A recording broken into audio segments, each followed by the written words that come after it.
আসেন তাহলে আলোচনার দিকে যাই। আল্লাহ নবী নবী দয়া নবীর আলোচনা যেটাই করছিলাম ওই আলোচনার দিকে আবার ফিরে যাই। আমার আব্বারা মায়েরা বোনেরা, আল্লাহ নবী নবী দয়া নবী সাহাবী হযরতে জাবির হুজুর আমার রাসূলুল্লাহর সাথে সফর করতে লেগেছে। আল্লাহ নবী নবী দয়া নবী সাহাবী হযরতে জাবির হুজুর আমার হাবিবুল্লাহর সাথে যখনই সফর করতে লেগেছে, আমার নবী পাক বলতে লেগেছে, এ বাবা সাহাবী জাবের, আমি রাসূলুল্লাহ আরামের জন্য একটু দাঁড়াতে চাই।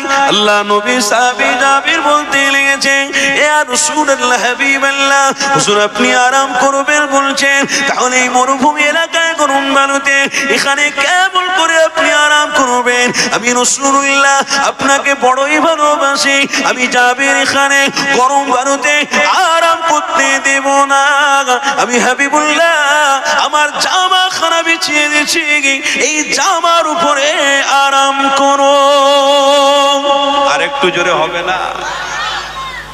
রাসূলের কি প্রেম! জামা বিছিয়ে দিচ্ছে হযরতে সাহাবী জাবের, হুজুর জামা খুলে বিছিয়ে দিচ্ছে, হুজুর এতে আরাম করো।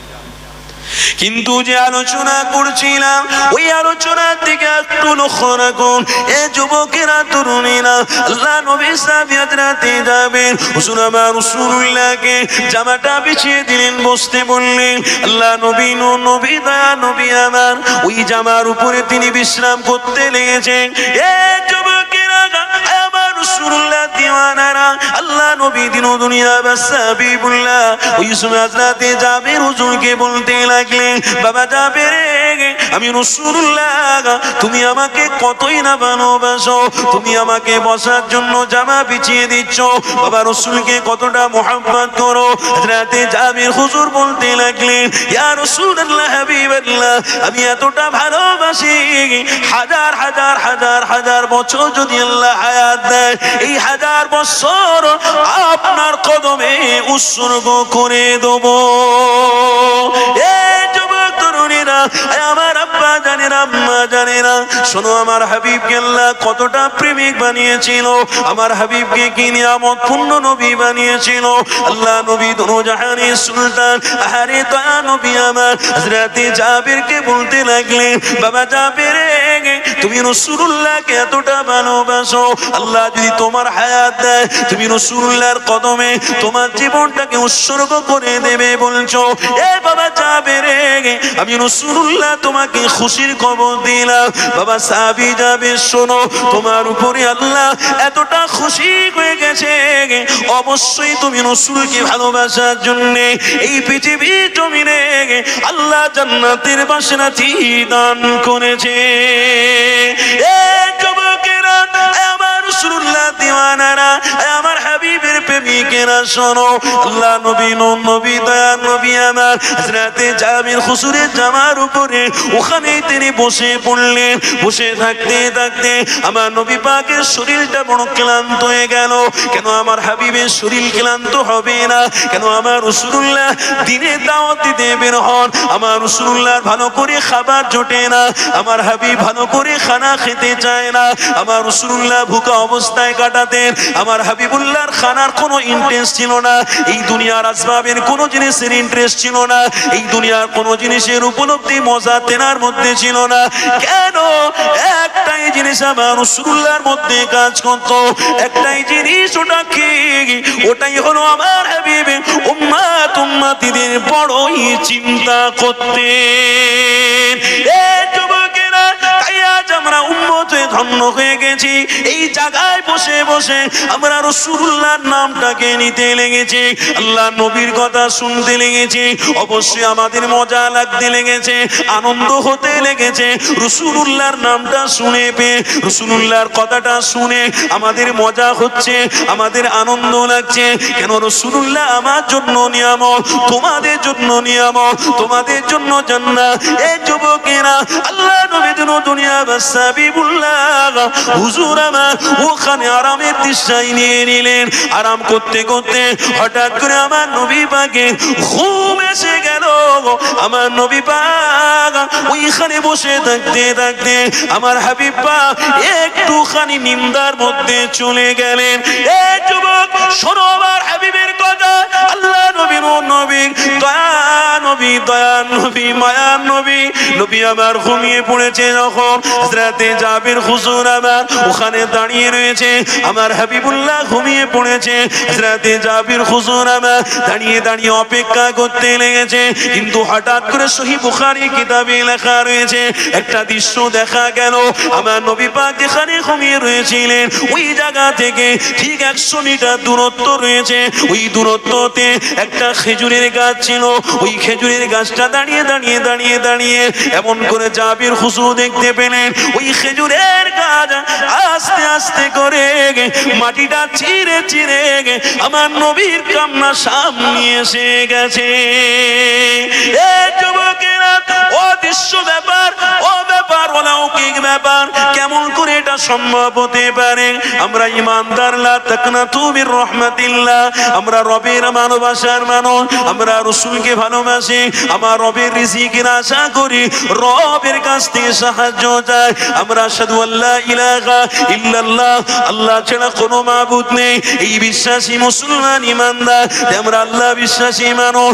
অবশ্যই শুকনো মেঘেও বজ্রপাত আল্লাহ দিতে পারে, শুকনো মেঘেও পানি দিতে পারে, বিনা মেঘেতে আল্লাহ পানি দিতে পারে। এমন করে তোমার আমার ধ্বংসের জন্য জমিনটাকে আবার দুটো ভাগ করতে পারে। এই যুবকেরা আল্লাহ সব কিছু করতে পারে, ক্ষমতা একমাত্র মালিকের। আল্লাহ পারে পারে পারে, এটা অস্বীকার করলে হবে না। তো খেজুরের গাছটা মাটি চিড়ে চিড়ে আমার নবী পাকের কাছাকাছি সামনাসামনি এসে গেছে। হযরতে জাবির হুজুর আমার এই দৃশ্যটা দেখার পরে অবাক হয়ে গেলেন। ওই খেজুরের গাছটা আমার নবী পাকের সামনে দাঁড়িয়ে দাঁড়িয়ে অপেক্ষা করতে লেগেছে। হযরতে জাবির হুজুর আমার নবী পাককে তুলতে পারছেন না। কেন? দুনিয়া বাদশা হাবিব আমার ঘুমন্ত অবস্থায় রয়েছে। আমার নবীর সাথে বেয়াদবি করা যাবে না।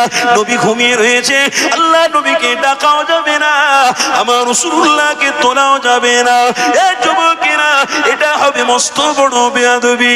আল্লাহ দুনো জাহানের সুলতান, আল্লাহ দুনো জাহানের প্রেমিক, আল্লাহর প্রেমিক নবী আমার ঘুমিয়ে রয়েছে, ওইখানে বেয়াদবি করা যাবে না।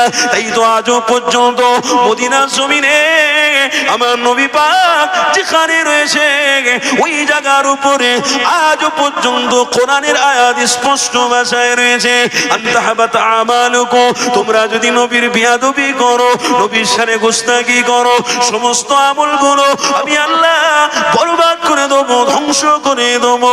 আমি আল্লাহ তোমাদের জাহান্নামী বানিয়ে দেবো।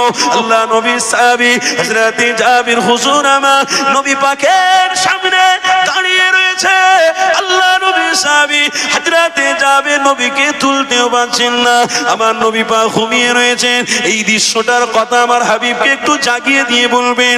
এটাও তিনি বলতে পারার ক্ষমতা রাখতে পারছেন না, কেননা দুজাহানের সুলতান নবী আমার ঘুমিয়ে রয়েছে। আল্লাহ নবী নবী ঘুমানো অবস্থায় হযরতে জাবির দাঁড়িয়ে দাঁড়িয়ে দেখতে লেগেছে ওই খেজুরের গাছটা কিছুক্ষণ দাঁড়ানো অবস্থায় ছিল, আবার কিছুক্ষণ পরে তার জায়গা মতো কি দাঁড়িয়ে গেছে। হযরতে জাবির হুজুর আমার ওই সময় দাঁড়িয়ে দাঁড়িয়ে অবাক দৃশ্য হতে লাগলেন। কি দেখলাম, কেমন দৃশ্য আজকে দিনে আমি দেখলাম। আল্লাহ নবী সাহাবী হযরতে জাবির হুজুর আমার নবী পাকের ওঠার অপেক্ষায় রয়েছে। আল্লাহ নবী এখনো ঘুম থেকে উঠছেন না, নবী আমার এখনো পর্যন্ত ঘুম থেকে উঠছেন না। আল্লাহ নবী সাহাবী ছটফট করতে লাগলেন। হঠাৎ করে দেখা গেল নবী দয়ার নবী আমার ঘুম থেকে উঠে পড়েছে। আল্লাহ নবী সাহাবী হযরতে জাবির হুজুর আমার নবী পাকের সামনে গিয়ে সালামটা দিলেন। আল্লাহ নবী বলতে লাগলেন, বাবা জাবির রে, চলো এবার সফরের দিকে বেরিয়ে পড়ি। আল্লাহ নবী সাহাবী হযরতে জাবির হুজুর আমার বলতে লাগলেন, ইয়া রাসূলুল্লাহ, ইয়া হাবিবাল্লাহ, সফরে অবশ্যই যাব, কিন্তু আমি জাবির আজকে দিনে এমন একটা দৃশ্য ঘটনা দেখলাম, ওই ঘটনার কথা কি আপনাকে বলবো? আপনি যদি বেয়াদবি না নেন তাহলে একটুখানি আপনাকে বলে দিই। আল্লাহ নবী সাহাবী হযরতে জাবির যেই না বলেছে, আমার নবী পাক বলতে লেগে গেছে।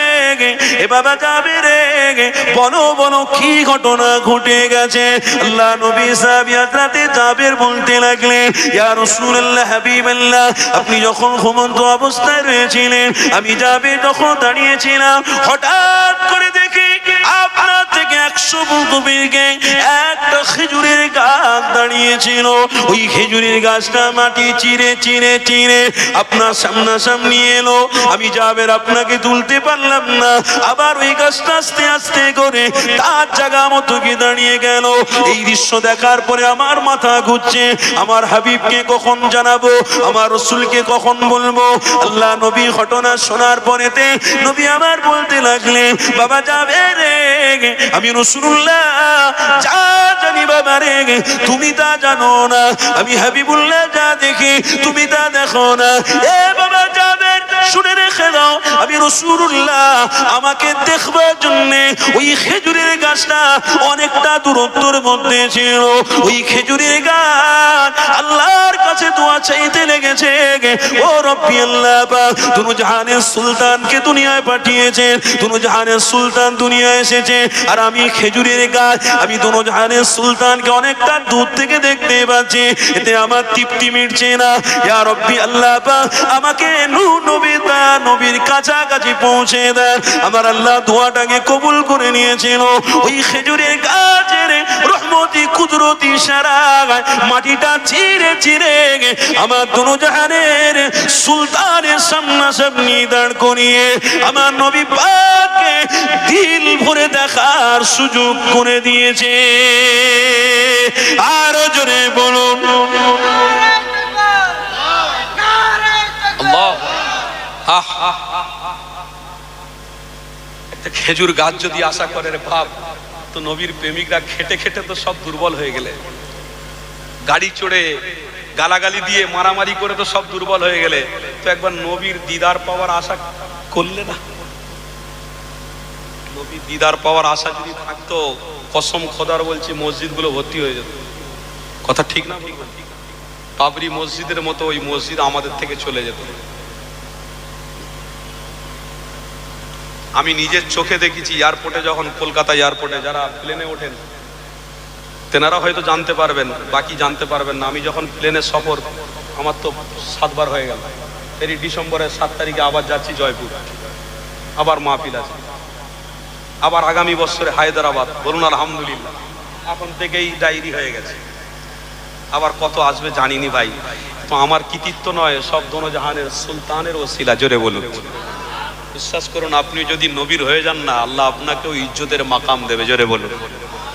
আল্লাহকে সাক্ষী রেখে বলছি, মিথ্যা না। অনেকবার প্লেন চড়া হলো, ছবি এখনো আমার আছে। ওই মসজিদের ছবিটা আমি তুলে নিয়েছি। যখন প্লেন রান দেয়, যখন উড়ে যাওয়ার জন্য একটা রান দেয়, মানুষকে বোঝাই করে নিয়ে একটা জায়গায় এসে যখন রান দেয়, ঠিক রান দেওয়ার ডান দিকে দেখলাম ছোট্ট মতন একটা মসজিদ আছে। ওই মসজিদটা এয়ারপোর্টের ভিতরে আছে, এখনো বিরান হয়ে রয়েছে। মানে ওখানে নামাজি নেই, মানে নামাজ পড়বে কি করে, পুরো গ্রাউন্ড করে রেখে দিয়েছে। নামাজ পড়ার যাওয়ার ওখানে আর সুযোগ নেই। আমার বলার উদ্দেশ্য হলো এটা, যে দেখুন আল্লাহর ঘর যদি সত্যিকারের মোহাব্বত আমরা করতাম, তো ওই এয়ারপোর্টের ভিতরের মসজিদও আল্লাহর ঘর বলে গণ্য হতো। ইনশাল্লাহ আমরা তার জন্য আল্লাহর কাছে দোয়া করতাম, আল্লাহ আপনার ঘরকে আমাদের কাছে আবার ফিরিয়ে দেন। কিন্তু দুর্ভাগ্য, আমাদের ঈমান কমজোর থাকার জন্য, দুমুখ সাপ হওয়ার জন্য, একবার এর মুখে চুমো দিই, একবার আমার মুখে চুমো দিই, একবার ওনার কাছে গিয়ে আর এক কথা বলি আপনার বিরুদ্ধে, আর আমার কাছে এসে আপনার বিরুদ্ধে আমার কাছে আর এক কথা বলি। এই রকমের ধর্মের সিস্টেমের মানুষ আমরা হয়ে গেছি বলে আজ আমাদের থেকে আস্তে আস্তে অনেক জিনিস ছিনিয়ে চলে যাচ্ছে।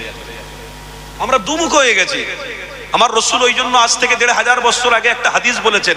রসুলের জবান দিয়ে একটা কথা সাহাবাদেরকে শিক্ষা দিয়েছেন, হে সাহাবারা, ওমান সাতারা মুসলিমান সাতারাল্লাহু ফিদ দুনিয়া ওয়াল আখিরাহ।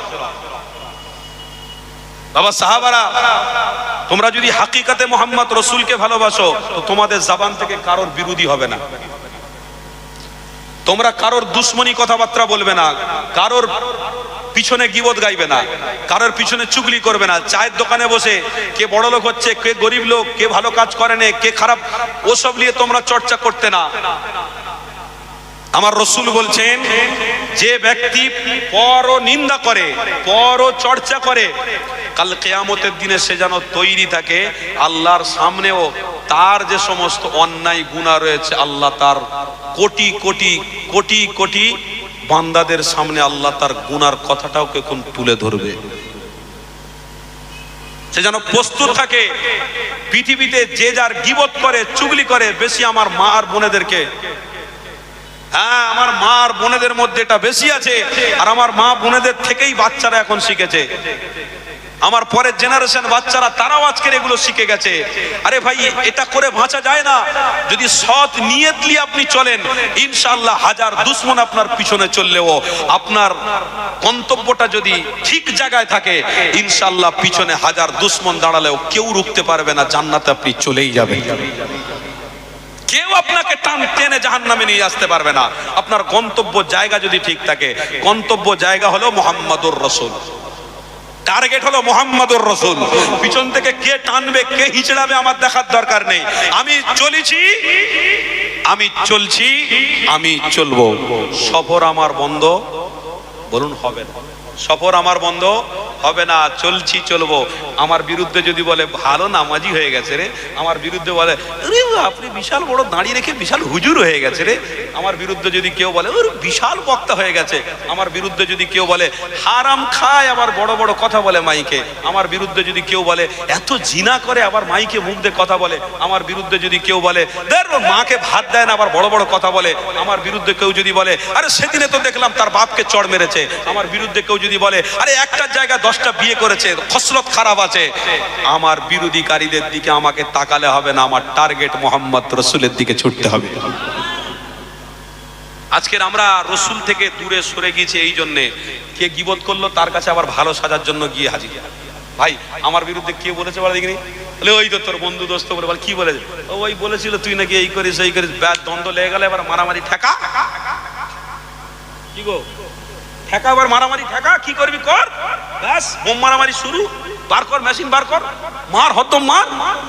হয় না? হয় না? এটা কেন হয়? গীবতের জন্য হয়, চুগলির জন্য হয়, পরনিন্দার জন্য হয়। আল্লাহর ওয়াস্তে বলে যাচ্ছি, যেদিন থেকে সমাজে পরনিন্দা দূর হয়ে যাবে, ইনশাআল্লাহ সেদিন থেকে মুহাম্মদ রাসূলের প্রেমিকদের কোনো অশান্তি থাকবে না।